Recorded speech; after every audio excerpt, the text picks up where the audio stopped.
Hello, you are listening to the Childcare Director's Chair podcast. Your host, Erica Sakosio, invites you to join her community of passionate and inspiring leaders in the ECE field, where she discusses, reflects, and shares the best ways to invest in our children, families, teachers, and community. Because after all, we know they are the heartbeat of any successful program. Hey guys, good morning. It's Erica here, and I hope that you are ready to have a good day. If it isn't the morning, then good afternoon, and thank you for letting me join you for lunch. And if it's night, I'm going to say, shut off the podcast because it's all about self-care, and you need to rest and relax to have a great day. Just kidding, but either way, thank you so much for joining me. I appreciate you, and you are one of my loyal listeners who tunes in every day. My heart just is full of joy. So thank you so much. I was thinking about, our tagline for our show, where we end almost every single episode with the saying, it's the small details that make a big impact on the success of your childcare business. And I thought maybe I would elaborate a little bit about what does that mean? What does that mean? And I feel like in the world of early childhood education, success isn't just about the big ideas or the fancy bells and whistles. It's often about the small details that can really set your center apart, from the way that you greet children in the morning to the cleanliness of your playground areas. These details can shape the entire experience for children and their families. So I would say the first thing when I think about, making people feel welcome. And so tip number one would definitely be you want to make sure that you have personalized greetings and relationships. You want to detail and greet every child by name every morning and ensure a warm and welcoming start to their day. Drop off and pick up is such a busy time that it's easily overlooked and not intentional, of course, but I would say that really is a big indicator of how much you care, in preparing as well. So at our center, we set up the table with placemats and a floral arrangement in the center of the table. We put out paper plates and napkins and forks. We allow the children to set up the tables, and it just is set up in a way that's we're waiting for you and welcome, just like when you walk into a nice restaurant. The same thing is, we'll play some nice music in the morning. It kind of helps set the tone of the day. Make sure that it smells good when people arrive. So just those details in the morning. The morning really is going to set the day for you, your students, and your families. Think about, I'm a mom, and it's always so hard to drop off your child in the morning. I mean, my daughter's big now, but think how hard it is for parents to have to leave their child. And never mind if a child's having an off day and they're crying. That really just, I could tell you, I've heard stories of parents that go in the car and they just cry, and I can relate, I can relate. So something as simple as that, making sure that your morning is warm and welcoming and hospitable. And for the management too, make sure when you're greeting those parents in the morning that you're greeting them and you're not, first thing out of your mouth is about a past due tuition bill or a policy or, your child vomited yesterday at 10 o'clock, so it hasn't been 24 hours. Now, of course, it's necessary to address those things, but that shouldn't be the first thing that you're addressing in the morning. So try to be as personalized as possible. And strategy, ensure that staff learn to use children's names consistently to foster a sense of belonging. And more than just good morning. Good morning, Johnny. We're so happy to see you today. Oh, wow, you have a new lunchbox. Can I see it? Right? Oh, it's G.I. Joe. I love G.I. Joe too. Those types of things are really important. And you as the director have to make sure that your team are on the same level because there's nothing worse when they get really, really great care in one classroom and they transition to the next classroom and they don't get that same consistency of nurturing and loving. And I've seen it. I've seen it in my centers and I've seen it in other centers. Some people really excel at, the greeting in the morning, right? Doesn't mean they're not great teachers. Just some folks are better than others. So to have consistency, you really want to be strategic and make sure that's part of your onboarding system. And why it matters is certainly it builds personal connections. It helps children feel valued and secure, leading to stronger bonds with families and positive word of mouth. And I can tell you that the more positive interactions you have with the family, when a negative one occurs, it's a lot easier to bounce back. So that, I would say with retention, that's 100% where that comes from, is being on all the time and doing the best that you can to make sure that they understand how important they are to your program. Tip number 2 is impeccable cleanliness and safety standards. You want to make sure that you're maintaining a rigorous hygiene practice throughout your facility, including regular sanitation of toy and play areas. I would say this is probably one of the first, maybe cleanliness and security. The first things that parents are looking for as they walk through your classroom. Are things broken? Are they dirty? Do they see sanitation schedules posted in the room, which in many states are now a requirement? Do they see children who are coming in from outside washing their hands? Do they see teachers washing their hands? Do they see walls that are nicked, or do they see walls that are freshly painted? Now, I'm not suggesting you have a museum school, because I don't have a museum school either, but there is certainly a level of cleanliness and safety standards that have to be in place. Of course, it's going to be a place for kids, and there's a difference between messy and dirty. So just know the difference and make sure that your team understands the difference too. So let me even dig into that a little deeper. Okay, you pull into the parking lot of your center. Is there trash, out in the lawn that blew away because a squirrel got into your dumpster? Is there potholes in your driveway? Is there, does the building need to be power washed? So those types of things people are going to notice as soon as they walk in. And, those are curb appeal things. But then as you get inside the building, are the walls, again, are they painted, or are they scribbled on? In some centers, they do allow the children to paint on the walls, and that's okay. But that's part of your teaching philosophy. That isn't necessarily just a lack of upkeep. So, and if that is part of your philosophy, where you let children draw on the walls or paint on the walls, and I have heard centers do that, which is totally okay. I can get behind that, but you want to let parents know why it looks like that. Like, as part of our curriculum, we allow children to be expressive, and this wall here is designed for students' artwork and to be able to freely paint on the wall. So I think that is something that you really have to think about. Making sure you're implementing a daily checklist for cleaning tasks and conduct periodic audits to ensure compliance.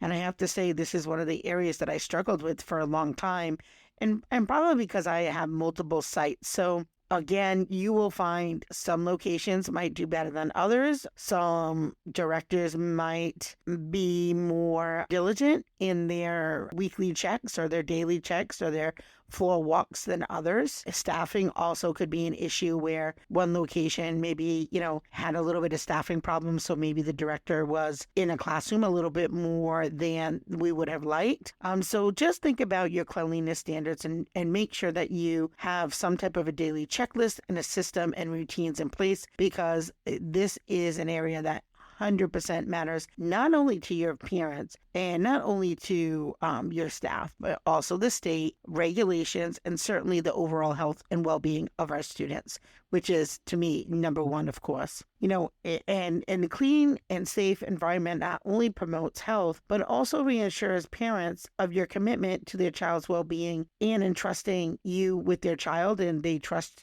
that you're going to make sure that they're satisfied. So that would be why cleanliness would be tip number 2. I would say tip number 3, when we're thinking about details, is thoughtful communication and updates. You want to provide regular updates to parents about their child's day, including activities, meals, and milestones. Now, I have heard some debate from teachers in my program and without. We have these apps, right? And parents really love these apps. It gives them information live time. But there's sometimes a little bit of a conflict within the classroom, because do I tend to the child, or am I constantly taking pictures like social media and putting in information? So I think the answer is somewhere in the middle. You absolutely want to update a parent throughout the day. And depending on the age of the child, might determine how frequently and what you're putting in. But it is important to make sure that you're updating parents, even if you can get only a couple pictures a day. And at the beginning of the day, give them a summary of what's going on. and then maybe midday when kids are napping, and then at the end of the day. I would say at least those 3 touch points throughout the day certainly should be able to make any parent happy, unless there's something going on, like a child's sick or there's something in question, or they've asked you to keep an eye on something and they need a little bit more communication throughout that particular day. But, making sure that you're thoughtful about the communication. I also have seen programs where they think communication is just blasting parents with emails about policies and reminders. That's not what I mean about thoughtful communication. Maybe it's, capturing a precious moment of their child sharing with another student. Or maybe it is their child taking care of the class pet, or being the teacher's helper, or, saying the number 3 for the first time. Whatever milestone it is, or developmental thing that you want to highlight for the day. Make sure that you're doing that in a thoughtful way. And use like some strategy in terms of combining written communication, digital updates, face-to-face conversations tailored for each family's preferences. And I know personally, I don't like text, but a lot of folks I know do like text. And to me, that wouldn't be my favorite communication. My favorite communication would be at the end of the day when I picked up my daughter, would be talking with my daughter's teacher. I like to see their facial expression. I like to see their body language. I feel like sometimes written communication can be subjective. So just be aware of that. So use that strategy. And why it matters really is effective communication builds transparency, and it strengthens the partnership between parents and caregivers, leading to enhanced parent satisfaction and retention. And again, retention to me is so important. We typically have our families between 5 to 8 years, and some of them longer. And I feel like a lot of that has to do with the detail. I would say tip number 4 would be that individualized care and developmental support, and understanding and accommodating each child's unique needs, their interests, and developmental stages. And I think that's important when you're doing baseline assessments. So perhaps you do assessments 2 or 3 times a year. It would be really important to also do it when children first enter your program. It's really important to capture where that child is and then set goals for that child. And some strategy around that would be make sure that you're maintaining detailed records for each child's performance, also their preferences, any allergies, any developmental milestones, to inform personalized care plans. And make sure you ask frequently too. If you have a child that came into your program as an infant, you really want to make sure that you are at least getting an annual update on any changes that child may have, certainly more frequently if it's warranted. But, you want to make sure that you are aware of any new allergies or anything that may require additional supports. I think another thing that happens is if you have a child that's really, really young when they start with you, most screenings don't start right away unless there's a really major red flag. And sometimes you might not find out that a child needs additional supports until they're screened by child outreach or early intervention. So I think it's really important to ask lots of questions, be very observant, and sometimes it's you who recommends the screening.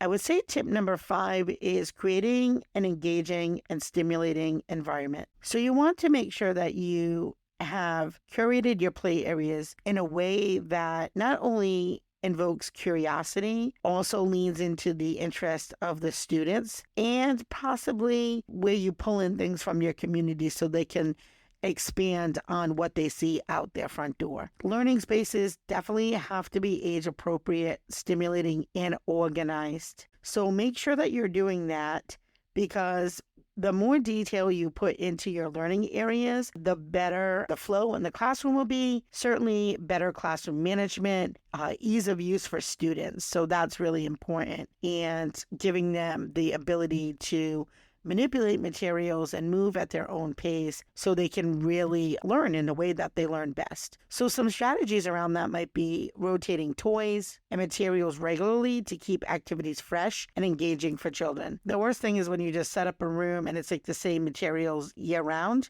So that's where you can get really creative with your teachers and mix things up. Now, we're really lucky because we're in New England, so we have seasons. So it's really easy to switch things up in our center. But that would be one way that I would recommend the details in creating a stimulating environment. And the reason I feel like it matters is a well-designed environment promotes learning, creativity, social interaction, and it contributes to the child's overall development, and it attracts new families who are seeking quality childcare experiences. There are some quotes that really talk about detail. And one is from Harvey Firestone, and he says, "Success is the sum of details." And I really believe that. I feel like that has certainly contributed to my success over the years. And it's not even just tangible things that you can put your finger on. We rotate the toys. It's also, I feel, the details in the way that you treat your people. I think that is probably my number one key to success, is those little details on how you make people feel is so important. So those are some of the reasons that I wanted to kind of talk about, how the details really matter for your childcare center. And I feel like they really, if you can master it, those little details can really have a profound impact on your success. Whether it's through the personalized greetings, the impeccable cleanliness, thoughtful communication, individualized care, or engaging environments, each detail contributes to creating a positive and memorable experience for your children and families. So thank you for tuning in to the Childcare Director's Chair podcast. I would love to say, if you are a childcare director and you are looking for someone to come out to your center to do a fun and engaging workshop for either your administration team or your entire team, let me know. I would love to come on out and connect with all of you. It is summer and I am ready to hit the road. So send me an email down in the link below. I'd be happy to come on out. And as always, have a great day. Well, all the cute little kiddos have been picked up and it's time to go home. And that'll do it for another episode of the Childcare Director's Chair. Please leave a review so Erica knows the information is helping you to manage and improve your childcare centers. Remember to subscribe to get the latest episode from Erica's Childcare Director's Chair.